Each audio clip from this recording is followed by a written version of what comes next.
Thank you for getting us started in such an engaging way. Our second speaker is Dr. Alexis Bunten, down there.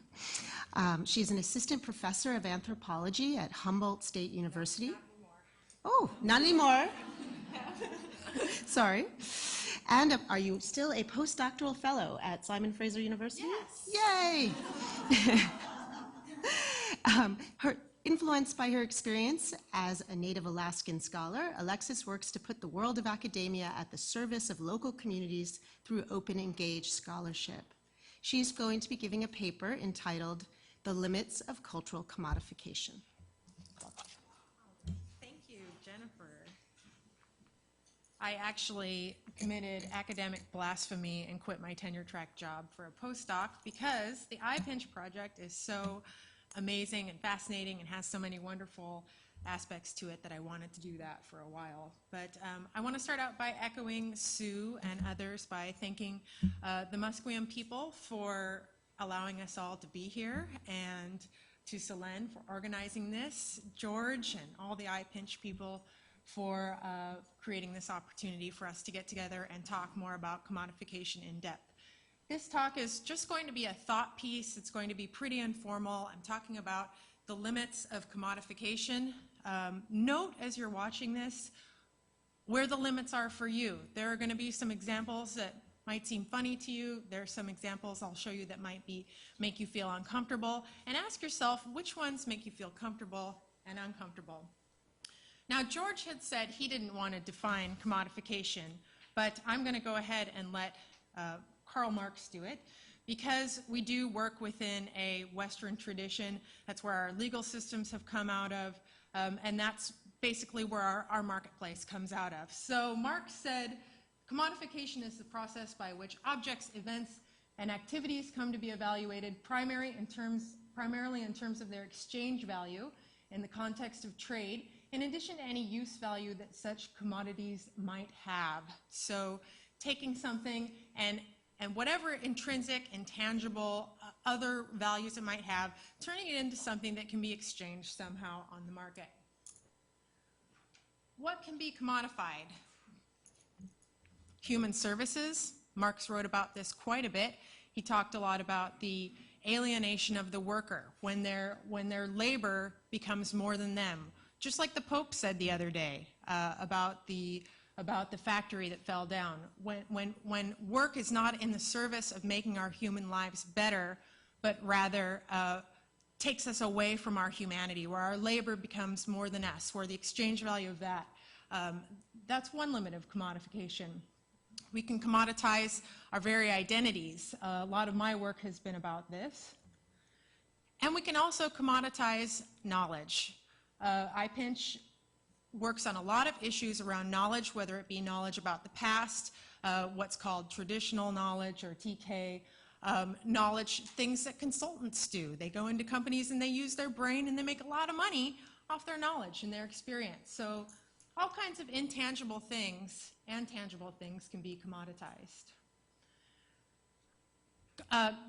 But in this context of late capitalism, which is basically capitalism since around after 1945, nowadays characterized by what they call techno-bureaucratic control, issues around transnationalism. More and more things are coming to be commoditized. So here's an example of an interesting thing that has been commoditized. This is a vending machine, and I've read about these being in subways in Tokyo, but I've never actually been to a subway in Tokyo, so I'm going off what I was told. But this is actually a vending machine where you can buy used women's underwear. So there's something that can be commoditized in late capitalism. But what we're going to be talking about a lot over the next few days is the cross-cultural understandings of commodification. So things that are considered alienable, something that can be exchanged for whatever value it used to have a value in exchange and on the market. What might be acceptable in one culture is not acceptable in another culture at all. So one example of that might be like a Maori sacred cloak. So here's just one quote. When a woman wears it, she's much more than herself. She is her ancestors. In this way, the cloak actually stands in for the person. So these cloaks are a very personal thing. They're very tied into the individual. It's an intangible, it's not an object-based thing. So how can you separate the person from the cloak that not only symbolizes them, it's also a part of them? But things like this go on the market all the time. So what might not be okay for some Maori people to sell might be perfectly fine for somebody at Christie's or Sotheby's to put on the market. David Scheel and other scholars have talked about this concept of a moral economy. And I love this concept because it's the idea, it's a really good way to think about cross-cultural understandings and misunderstandings about what can be commoditized. So a lot of times in Western dominant society, we think about things that are in the marketplace as, we have sayings like, oh, keep business and pleasure separate. Oh, that's just business. Oh, you can't get emotional about that. That's just business. We have this overarching societal narrative that somehow morality and feelings and interpersonal relationships don't belong in the marketplace, that it's something separate. This is exactly what a moral economy is all about. In the Western society, we say that these things are separate. That's our morality attached to business. We hear a lot of talk about unscrupulous business people on Wall Street who don't care about people. Well, that's just, that's business. There's no morality to it. But there is a morality to it. In fact, there's a meta-morality to it that creates this way of thinking in the first place. So what's okay to buy and sell in one context or in one cultural way of thinking or one worldview is completely not okay in another. So this is actually an image from a book about commodification. I like this image because it's a UPC symbol on a baby. It's very telling. Can we sell babies? That's almost, I'd say, like a human universal. Most people do not willingly sell their babies. You might be forced into it. But another example of a moral economy, who knows who this is? We got one, okay, this is Mugatu. He's the evil villain in Zoolander, which is a great movie from 2001, I want to say, with Ben Stiller as a male model. And Mugatu is the evil fashion designer who is simply trying to fight for children's age-old right to work. And what is wrong with that? Shouldn't children be able to work? So we have labor laws against this that have especially come up since the Industrial Revolution in the West, and they don't allow children to work, or there are very, very strict guidelines put on what children can do. Like, for example, if we had child actors. But in other parts of the world, it's perfectly okay for children to work. And I guess in honor of May Day yesterday and all the protests that were happening in Seattle and around the Northwest, we do need to think about the morality of the kind of economies and networks that we're involved with in late capitalism. So this is just an image from the sweatshop that crashed in and killed all the workers just about a week ago in Bangladesh that the Pope spoke out against. But if we're buying our clothes at Walmart, we're complicitly somehow tied in and somehow linked into a moral economy. Some might say an immoral economy that says that it's okay for people to work in sweatshop conditions where they're working for many hours in unsafe conditions, not being paid very much, where they can die. Another recent case where we think about the cross-cultural limitations of what can be commodified is the Parisian judge that ruled that this auction house could sell Hopi kachinas. Hopi kachinas, just basically on this auction house, the Hopi had reached out to the US government, and they'd protested this sale that was about to happen at this auction house. This was about April 12th, I want to say. Around April 12th or 15th, the judgment came down that no, these belong to whoever owned them in France, and the seller wanted to sell them, and the French judge said, no, it's perfectly fine. These belong to that person and they can be sold.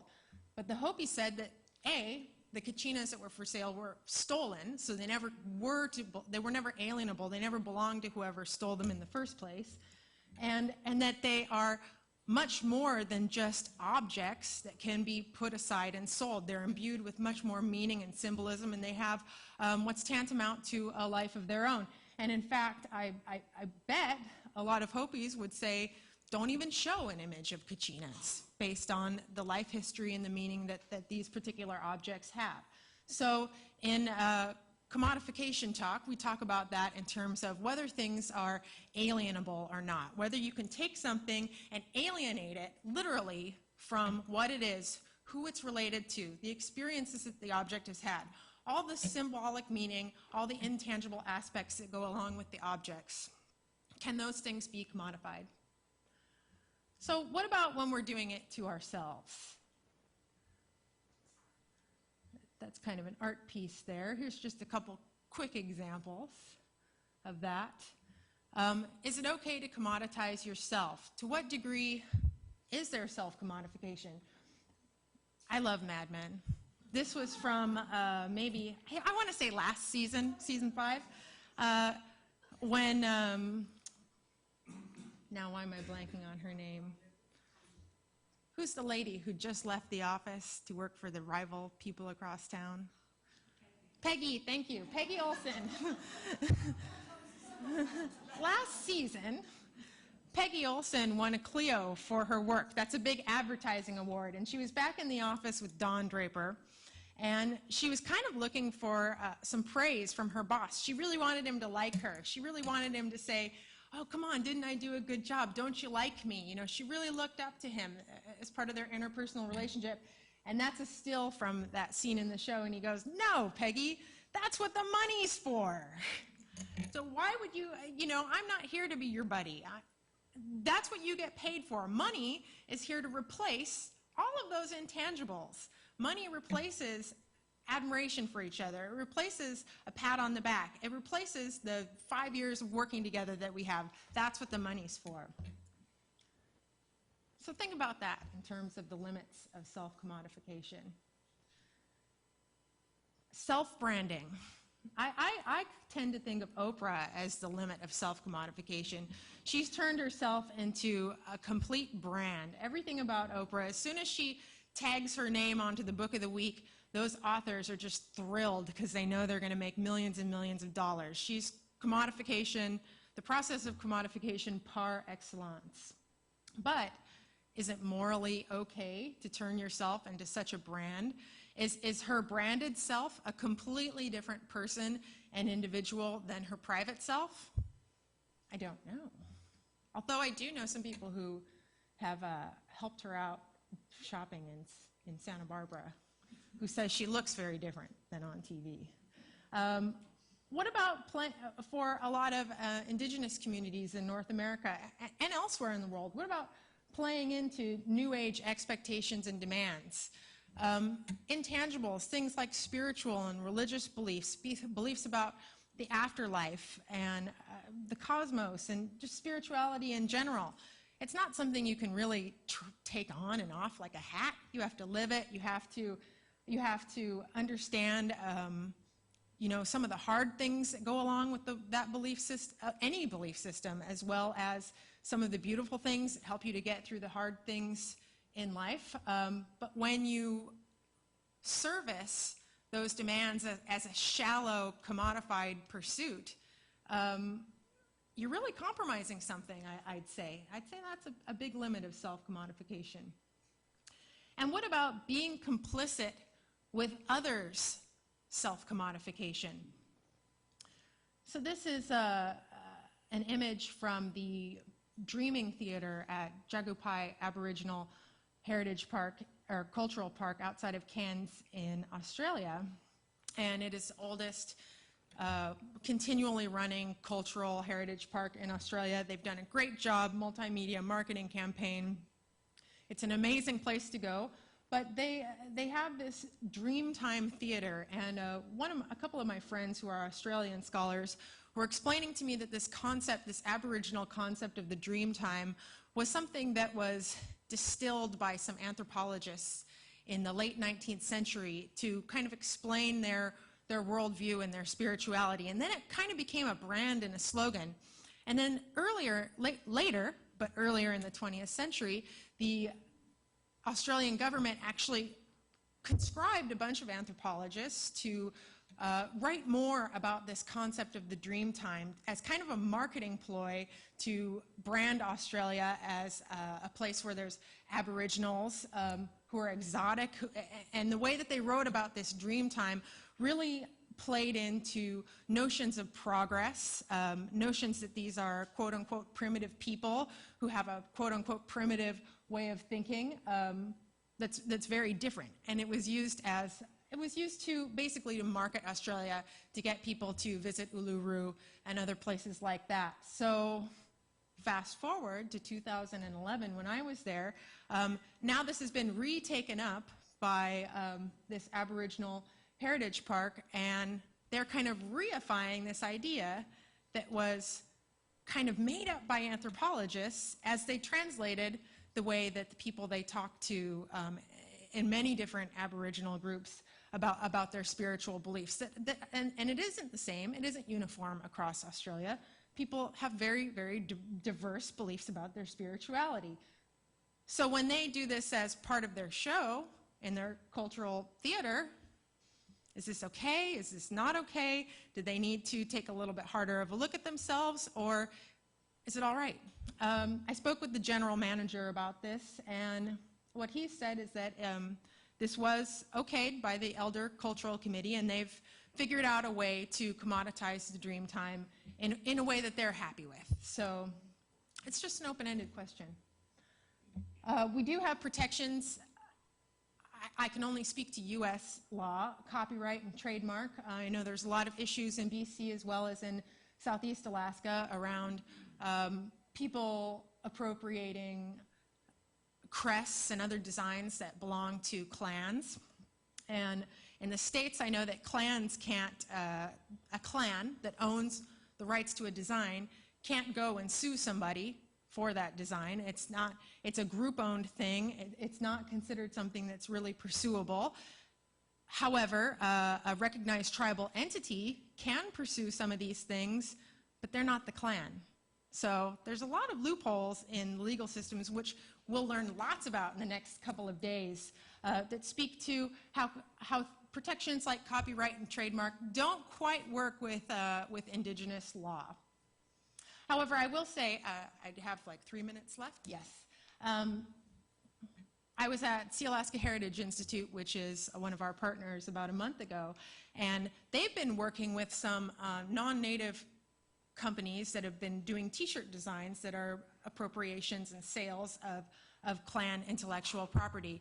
And they know that the law can't protect them, but they dealt with it in kind of a moral way.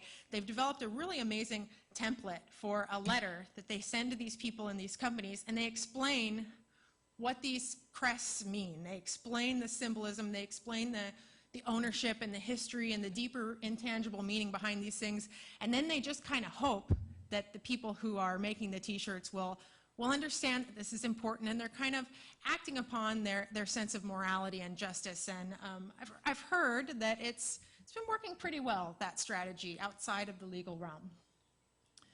So a couple of limits of these protections in US law: copyright only 70 years, limited to no international protections on trademark and IP law. I already spoke about this, doesn't protect group-owned IP unless the group's represented by a corporation or a legally recognized unit. So I'll end. Commodification of knowledge. A lot of Native communities, indigenous peoples around the world, and I grew up with this as well, are very wary of academics and anthropologists.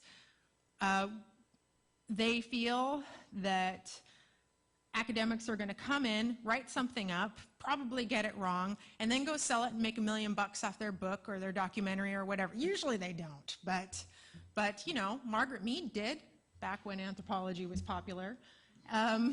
So people are concerned about this commodification of knowledge, but Another reason, I'll come back to iPinch, that iPinch is so amazing is iPinch kind of is turning that on its head through this huge network of academics and scholars and community members and activists. They're working on how do we take these legal devices, how do we change the public discourse, how do we get people to understand just some of these basic concepts that I've raised in this talk.